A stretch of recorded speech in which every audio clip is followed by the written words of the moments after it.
What's going on, guys? Welcome back to the vlog. Golden hour again. Look, we got resorts back again, playing 2-5. If you guys don't know, my name is Ace. I'm 22 years old, out here in Vegas, covering the WSOP, and I'm doing a $10,000 profit challenge. Can I make $10,000 in the cash games? We are 58%, yes, 5,800 of the way there. Can we continue to run it up today? Can we get to 10K today?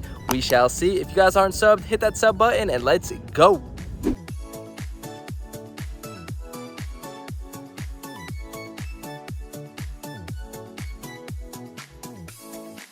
All right. Welcome back, everyone. We're back grinding out Resorts World, sitting at some 2-5. And we start off with a very interesting hand.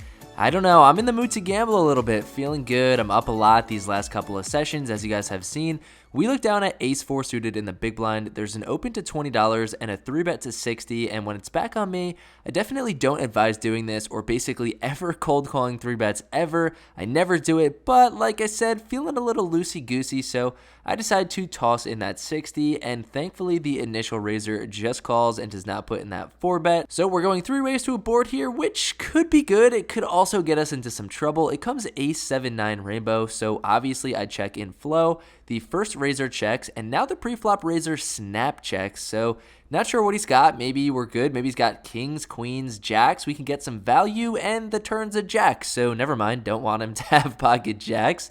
So we continue to play in flow and check here, and now, interestingly enough, the first raiser decides to bet out for $120, which is very interesting and a big sizing. There's definitely a lot of draws to be had here. The jack was a diamond, so brings in a diamond flush draw. He could have queen 10 of diamonds for a massive draw, but when the 3-better decides to fold, which is very interesting, it's back on me, and I decide to flick in the call. We're going to a river here, which is another jack. Not the best, because if he decided to just take a stab with like king jack, he's got trips now. So I check it over at him, and he snap checks back. I show my ace, and we're good. So pretty interesting way to start out, and let's head to the next hand. We get into another really interesting spot. I posted this one in my Discord. If you guys want to join that, the link is down below. But I do something, again, that I just said you shouldn't ever do, and I never do. I make a cold call again. I'm in the big blind once again. Middle position opens to 20. The button decides to 3-bet to $60. It's the same 3 players from the last hand, basically the same formation. I decide to cold call this 60, and the middle position completes, and boom, we flop amazing, a set. It comes queen jack 7 with 2 hearts, so very wet. Definitely going to look to set up a check raise here, so I check in flow, middle position checks, and now the button, the 3-better, checks. Ugh, I hate that. That's the thing that sucks when you're out of position here and definitely makes it tough to play, so you shouldn't cold call a 3-bet, but nonetheless, the turn comes the 6 of clubs, which makes it very wet and dynamic. 2 flush draws out there. So now I'm debating if I want to just bet big or set up a massive check raise. Not really sure what to do here. I think I should probably bet out for like 130, 140, but I decide to take probably the worst option and bet out for just $60. This gives both of these players an amazing price, and they jump right on it as they both call. Pretty interesting. Let's head to a river, and things go from worse to even worse. It's the 10 of spades. So many straights get out there, and the initial raiser definitely could have ace king, as we gave him an amazing price. But now I decide to probably do another horrible thing. Instead of checking to just check call, I think that's probably the best option. I lead out for $110, just mistake after mistake. The first player decides to fold, and now the second player also folds. So we take it down, but I just hate how I played this hand, and definitely looking for some feedback down below, and let's head to the next one. My goodness, Resorts World is like heaven to me. We flop another set just 15 minutes later. 1 pip up, 7s, and then 8s. Can't ask for a better situation than this. He checks it over to me. I see bet for $30, and he makes the call, so we could build a nice little pot here, looking for a good turn. It looks pretty good. He checks it over to me. We bet $80, and unfortunately, he folds, and on to the next. I mean, my goodness, this hand is just to show my complete run good today, and as of late, I get in the mix with 7-9 of diamonds. Like I said, I'm feeling it, loosey-goosey, running awesome, so why not play 7-9 of diamonds? Me and one other player call a raise of $20, And boom, we flop a flush draw. It checks to the initial raiser. He bets out for $35, so I decide to flick in the call, and we do not get any help on the turn. I continue to check it over to him, and now he checks back. Interesting, so we've got a free card, a free chance to hit a diamond, and boom, the 3 of diamonds. Why not, right? Why wouldn't they come? So I decided to just lead out here for $80. I think I could go even bigger, much bigger, to just represent a massive bluff. But he hops in the tank. He doesn't snap call. He doesn't snap fold. So rooting for a call, and maybe $80 is the right sizing after all. After a long think, he flicks in the call. We show the flush, and he mucks. We get another pot pushed in our direction, and let's keep it going. All right, everybody, strap in. Get ready for probably the hand of the night, and a hand that just left me absolutely confused and just, you know what, let's just get into it. We look at pocket jacks, and when you see pocket jacks, the jiggities, you know some shit's about to go down. You're about to get coolered or win a big one, or, you know, you're probably just going to be left confused after the hand because everybody hates jacks. But nonetheless, we're in the button. It folds to me. I open it up to $20, and maybe the small blind is sick of me taking down every single pot, c-betting, dragging pots left and right. He puts his foot down and 3-bets to $80. So obviously, you guys are thinking in your head, jacks, mandatory 4-bet, but like I said, I've been winning hand after hand after hand. This is only like 40 minutes into the session, and I've dragged in probably about 8 or 9 pots. So I think he's thinking there's no way I could have a big hand. Let's 3-bet, let's push back. Nobody's really pushed back on me so far. So let's set the trap, let's take these jacks to the flop, and it comes 9-4-3 with 2 diamonds. Definitely one of the best boards to see when you've got jacks here. Obviously still smashed by aces, kings, and queens, but if he's got ace-king, it's just good to see not many high cards out there, obviously. So now he continues for just $50, definitely a very interesting sizing, and I'm pretty confused. I was debating raising any of his bets here to just maybe get it in against ace-king, ace-queen of diamonds, but this sizing really threw me off. I think he's trying to reel me in with aces, kings, and queens. I think this super small bet is one of 2 things, and that's it. It's either a super strong hand or a super weak hand, just like ace-queen offsuit taking a stab. If he was 3-betting with just random crap and c-betting now, I don't know. I decide after a little while to just flick in the call. My mind is already all over the place. I'm already super confused, and you know, it's really not the best to be in a hand when you just have absolutely no idea what your opponent has, but let's just go to the turn, just don't want to see a diamond, I guess. And we see a great card, an absolute brick, the 2 of clubs, so there's just no way I'm going anywhere. And now he loads up and bets $175. So now I'm even more confused because he chose a small sizing on the flop and now a bigger sizing on the turn here. If he was continuing with his small sizing theme, he would have bet like 110, 130. So 175 is just in that weird range of like, is it really that big? You guys never really hear me do some commentary where I just have no idea what he's doing or what they have, so I don't know. I think about it a little bit. I debate raising, I debate ripping it, as I had about $700 in my stack.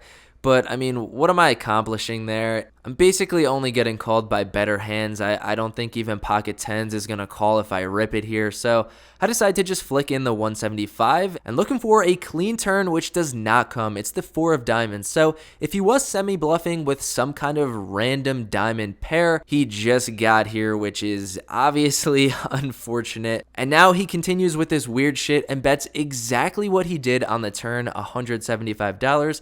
I was maybe going to debate hero folding to a jam or a massive bet, but to this sizing, I'm just never folding. So I flick in the call, and he shows king 6 of diamonds. Ugh, gross. I just want to puke.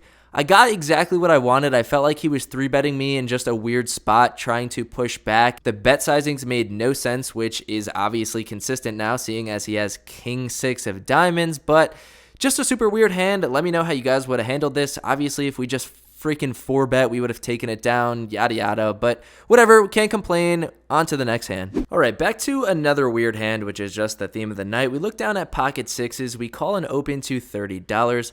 And the flop comes 3-4-8. Super weird. When it checks to the initial raiser and he continues here for $35, and it's back on me, I want to do something that I never really do. I'm going to check raise here in a spot where you just aren't repping anything. There's a rainbow board out there.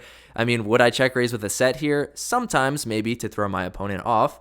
But I decide to check raise to $135. And when it gets back to the initial raiser, he looks all annoyed. He mumbles under his breath, oh, there's just no way this isn't a set, blah, blah. So I say, oh, there's no way this is a set. I show the pocket sixes, and he looks all annoyed. And after the hand, he was like, oh, do you even know what you're doing? Like, do you even know if that was for value or a bluff? And I was like, it doesn't matter what it is or what I was trying to accomplish. I won the hand. And he was all annoyed. It just was a funny hand, and let's head to the next one. All right, then something funny happens.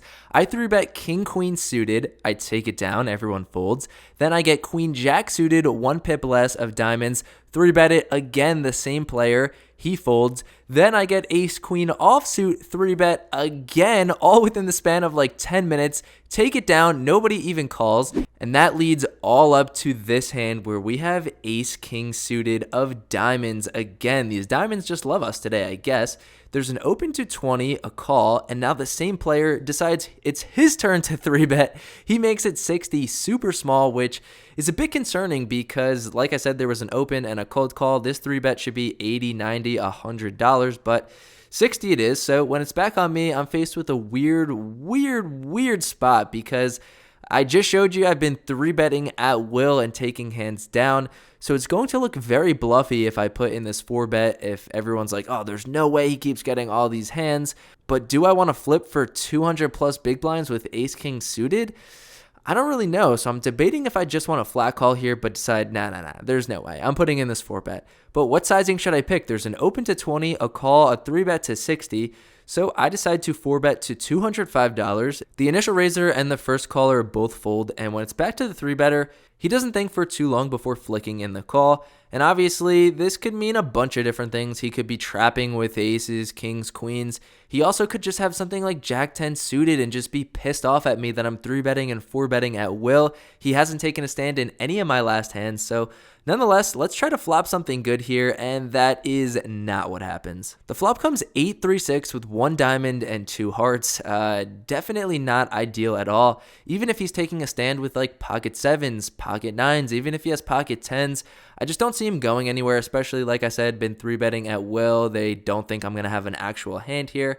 But when he checks it over to me, I think it's a mandatory stab, at least for a little bit of a c-bet. So I make it $110, and he flicks in the call, which I don't want to see. And the turn goes from worse to like 1,000 times worse, as it's the jack of hearts. It's horrible if he had pocket jacks. It's horrible if he had a heart flush draw. Just absolutely disgusting. But when he checks it over to me, for some reason, I decided I wanted to continue betting here. I think I'm going to have all the high hearts. Obviously, if I had ace, king of hearts, aces with a heart, kings with a heart, queens with a heart, I'm betting here. So I decided to bet out for $210, and we don't have to sweat much as my opponent snap folds. He later told me he had ace, king with the king of hearts. I don't know how you could ever fold here, but okay, we take it down, and let's keep it going, baby.